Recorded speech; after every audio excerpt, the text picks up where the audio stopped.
Hey, stop scrolling for a second.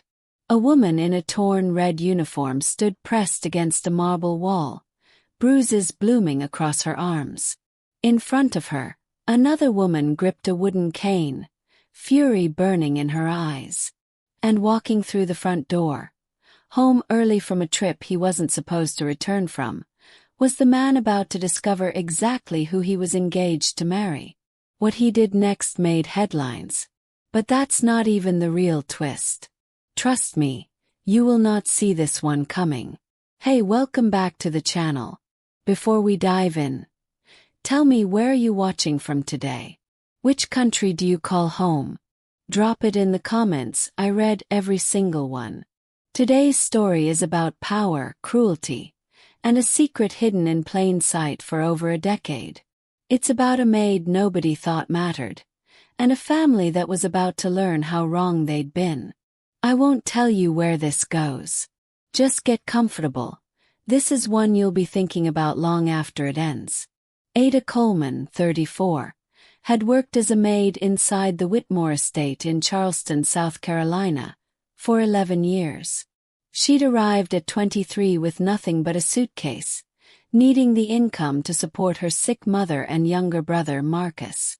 Under old Mr. Whitmore, life was hard but fair. He even quietly paid for Marcus's textbooks once. But when he passed, his son Nathaniel inherited the estate, the fortune, and everything with it. Nathaniel was kind, sharp, and different from other wealthy men Ada had heard about. He remembered staff's names, treated people with basic dignity. Then, 8 months ago, he returned from Miami engaged to Victoria Sinclair, beautiful, cold, and from old Southern money. From day one, Victoria made the staff uneasy, and she seemed to despise how easily Nathaniel trusted Ada. Small complaints turned into constant targeting. Ada told herself it would pass. She needed the job too badly to walk away. One gray Tuesday morning, carrying a tray of china, Ada stumbled slightly on a moved rug. Nothing broke. But Victoria, watching from the hallway, looked at her like she'd finally found the excuse she'd been waiting for. Victoria grabbed Ada's wrist, accusing her of quietly scheming to steal Nathaniel's heart. Playing the loyal servant, she called it. Ada tried to explain there was nothing between them, but it didn't matter. Victoria reached for an antique cane resting nearby and struck her, again and again, across the arms as Ada slid down the wall, curling into herself, too afraid to fight back or scream. Felt endless. Then, from the front hallway, Nathaniel's voice cut through the house like thunder. He froze at the sight. Victoria mid-swing, Ada crumpled and bruised beneath the chandelier's golden light. His fury was instant and controlled. He knelt beside Ada first, gentle where moments earlier he'd been ice-cold toward Victoria. Then he stood and said the words that stunned the entire household. "Pack your things. You're leaving tonight. There is no wedding. There was never going to be one to someone capable of this." Victoria left in disbelief and rage. But what none of them knew yet was that this single explosive morning was about to unravel a secret far bigger than anyone in that house could imagine. Because Victoria wasn't the only person in this story hiding something. Nathaniel insisted Ada see a doctor and rest, paying for everything without being asked. Victoria left the estate screaming threats about lawsuits, but Nathaniel didn't respond. He simply watched her car vanish down the drive. Days later, resting in the guest cottage, Ada got a call from Marcus. Going through their late mother's old boxes, he'd found something impossible: sealed adoption papers. Their mother wasn't Ada's biological mother. There was a letter too, written by Ada's real birth mother before she died, describing a daughter given up for adoption decades earlier in Georgia. The name on the letter stopped Ada's heart: Eleanor Whitmore, Nathaniel's late mother. If this was true, the man who had just risked his own engagement and reputation to protect her, the billionaire she'd quietly served for 11 years, wasn't just her employer. He might be her half-brother. Ada didn't sleep that night, replaying 11 years of small, strange moments, including one afternoon years earlier when she'd paused, inexplicably drawn, in front of Eleanor's portrait in the hallway. The next morning, trembling, she brought the letter to Nathaniel's study. As he read his mother's handwriting, his face drained of color. He recognized Ada's features now, echoes of his mother's face as a young woman. Eleanor, he explained, had given up a daughter before marrying his father, and had spent years afterward quietly searching for her, dying with that grief unresolved. "All these years," Nathaniel whispered, "you've been cleaning my floors. And you're my sister." He knelt in front of her, taking her bruised hands. "Everything changes now. You are family. And I intend to make sure the whole world knows it." Neither of them yet knew that hallway security footage of Victoria's attack had already leaked, and was about to explode far beyond the walls of their home. The footage went viral within days. National headlines, reporters camped outside the gates, Victoria's family scrambling for damage control that no amount of spin could soften. Ada found herself thrust into a story about class and cruelty that had nothing to do with the sister revelation she and Nathaniel were still quietly absorbing. Nathaniel shielded her from the media storm, moved her into the main house, and slowly, nervously began introducing her as his sister to family and old friends. Some warm, some visibly uncomfortable. Ada struggled with the strangeness of it all, unsure how to be someone's sister after a lifetime of standing quietly in corners. But day by day, it began to feel less like an imposture and more like home.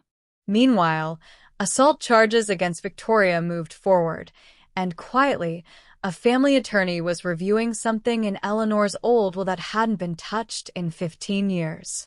Attorney Harold Beckwith arrived with unusual solemnity.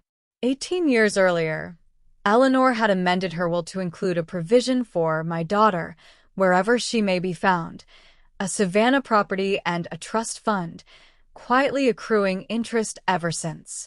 DNA testing, conducted quietly after Ada's identity became public, confirmed it beyond doubt. Ada was stunned, insisting she didn't want anything beyond her relationship with Nathaniel. But Harold and Nathaniel both urged her to accept it, not as charity, but as Eleanor's final, unfulfilled attempt to make things right with the daughter she'd spent years searching for and never found in life. "Okay," Ada finally said, tears falling. "I'll accept it. For her. For both of them." Weeks later, Victoria showed up unannounced at Ada's new Savannah home, broken, disowned by her own family, facing real legal consequences for the first time in her life. She admitted, through tears, that her cruelty had come from fear of not being enough for Nathaniel, fear that curdled into violence against anyone who felt like a threat. Ada listened, then spoke calmly but firmly. "I forgive you. Not because what you did was okay, it wasn't, but because I don't have room in my life for hating you too."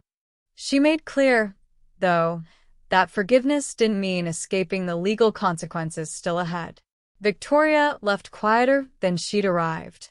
Unknown to either woman, a reporter had witnessed the exchange from a distance, and it was about to become national news for very different reasons than the first video. The story of Ada's forgiveness spread even faster than the original assault footage had, this time focused on her grace rather than Victoria's cruelty. Ada used her inheritance to launch the Eleanor Fund, a foundation supporting domestic workers facing exploitation and abuse, named for the mother she never got to meet. Nathaniel backed it fully, both financially and personally. At the foundation's launch, Ada stood before a room of domestic workers and advocates. "I spent 11 years believing I didn't matter enough to be seen. This foundation exists so the next person doesn't have to wait that long to be protected." The room broke into applause and tears. Afterward, Nathaniel told her quietly, "Mom would be proud of you." I certainly am. Weeks later, a letter arrived from Ruth Callahan, an elderly former private investigator secretly hired by Eleanor decades earlier. Her old case notes suggested something no one expected. Eleanor had given birth to twins, not one daughter, separated during adoption due to complications at the time. Stunned, Ada and Nathaniel launched a careful search, eventually finding Sarah Jennings, a schoolteacher in rural Kentucky, raised in a loving but entirely different family, who had always felt like some piece of her life was missing. When the sisters finally met, the recognition between them was instant and overwhelming, not just in their faces, but in something deeper neither could fully explain. 1 year after that terrible morning in the marble hallway, the Whitmore mansion filled with warmth and laughter for the foundation's anniversary. Ada, Sarah, Marcus, Nathaniel, and thousands of lives changed by the Eleanor Fund's work. Victoria, now convicted, had quietly begun volunteering with a domestic violence awareness group, attempting in her own imperfect way to make amends. Nathaniel raised his glass to the room. I used to think family was something fixed, something you're simply born into. This year taught me it's also something you choose, through who you truly see and how you treat them. Later, alone on the porch, Ada told him she had no regrets about where she'd ended up, only gratitude for a family she never knew she had.